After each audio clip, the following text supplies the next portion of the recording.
What's going on, guys? This is part 2 of countering Noam Chomsky's views on the Korean War. Okay, I'm going to elaborate what I've said on the first video and go into more detail.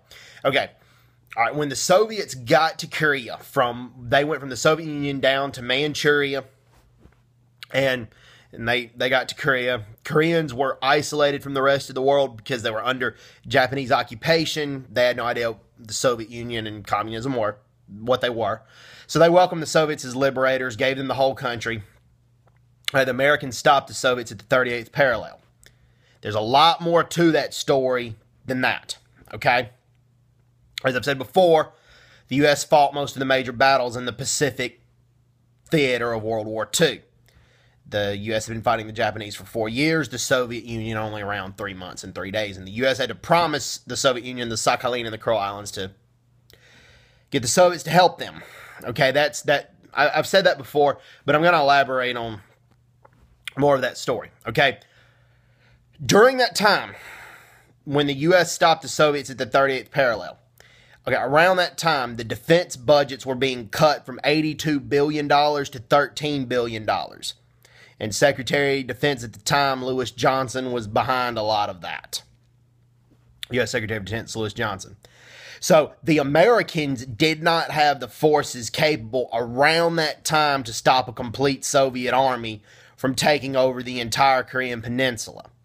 The U.S. did all they could do to keep some of the Korean Peninsula free, okay?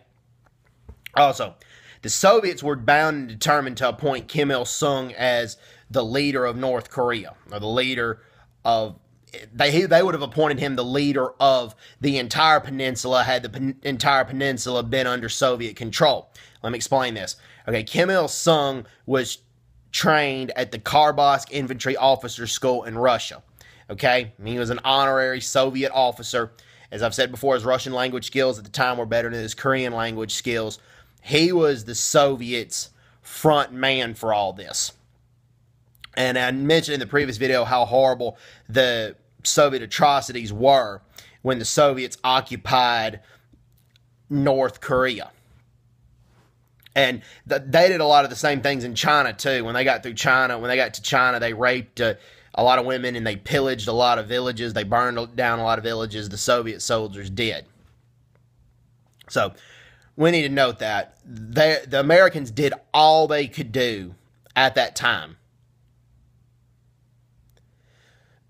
And with defense budgets being cut, and I'm not saying they were right or wrong, because after World War II, the American economy was going down. I'm not saying they were right or wrong to do that. What I'm saying is America did all they could do around that time.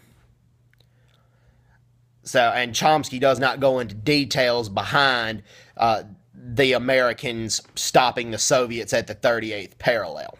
So, anyway, hope everybody is doing well. Take care, and God bless, and bye-bye. Bye-bye.